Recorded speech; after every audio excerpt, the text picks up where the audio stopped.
Welcome to Daily Office Devotions, where every Monday through Friday we draw insights from that day's scripture readings as given in the Book of Common Prayer. I'm Reggie Kidd, and I'm grateful to be with you this Tuesday of the first week of Advent as we begin a new year, year one of the Daily Office Lectionary. God comes courting. How the faithful city has become a whore, Isaiah chapter 1, verse 21. One of Scripture's most powerful metaphors for our relationship with God is that of faithful wife to loving husband. The marital theme has coursed through our readings over the past few months and is especially concentrated in Hosea, the Song of Songs, and Revelation. It's one of the most beautiful through lines of the biblical narrative, and it climaxes when John exclaims in Revelation chapter 21, verse 2, "And I saw the holy city, the new Jerusalem, coming down out of heaven from God, prepared as a bride adorned for her husband." Yahweh created the people of Israel to embody that relationship. Love the Lord your God and love your neighbor are not, therefore, the cold and calculated terms of a legal contract. The commandments to love God and neighbor outline the contours of intimacy between humans and their divine lover. Right worship and right relationships marry us to God. Idolatry, cruelty, and neglect violate that relationship. Sadly, Israel resists Yahweh's gracious overtures to take her as his radiant bride. She does so by pursuing false gods. The oaks and gardens of verses 29 and 30 refer to Canaanite fertility cults. And by practicing injustice, she that was full of justice, righteousness lodged in her, but now murderers.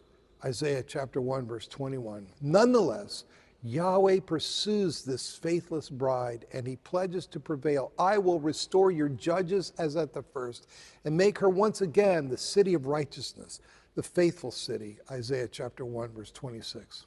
The wonderful promise of Advent is that the Lord indeed draws near to take his bride to himself.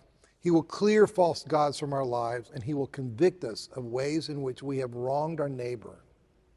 God draws near that he may dwell with us and beautify us, and through us, the world he will one day make new. God's vineyard. An owner of a vineyard employs tenants to tend it, Jesus tells his audience in the parable of the wicked tenants. When the owner sends a servant to collect his profits, the tenants beat the servant, and he returns empty-handed to the owner. Another emissary suffers the same fate, so the owner sends his son, thinking the tenants will respect the son. Wrong. The tenants kill the son. By some mysterious logic, they think that by this action they will take possession of the vineyard. This parable about God entrusting a vineyard to tenants, the Greek is workers of the earth, or more organically translated farmers, it conjures up the traditional Old Testament theme of Israel as God's own vineyard, a colony of life and blessing for the world, Isaiah chapter 5, verses 1 and 2, and chapter 27, verses 2 through 6. The return the master seeks is the fruit of their joint venture as they work the earth on his behalf.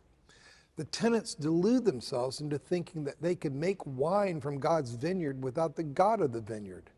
Such a bad choice. In the parable before us, the saddest thing about Jesus' contemporaries is how wrongly they interpret his mission. The divine vintner will not be frustrated, however. The death of God's Son will instead prove to be the founding, Jesus changes the metaphor, of a new building. The stone that the builders rejected has become the cornerstone, Luke chapter 20, verse 7.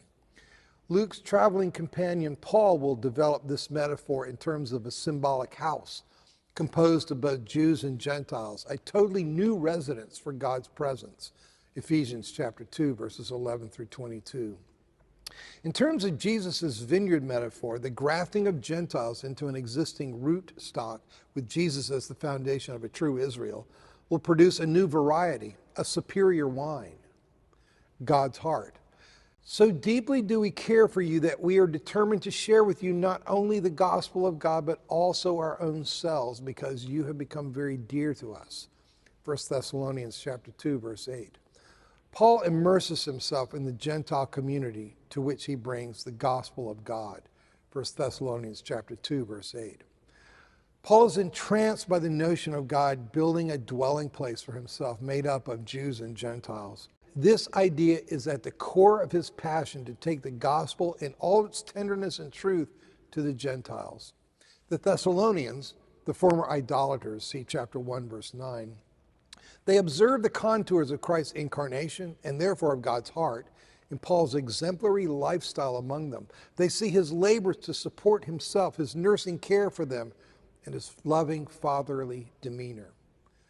What a gift we can be to each other during this Advent season, carrying forward the model Paul has given us. We can speak good news to one another, pray fervently for one another, be there for one another.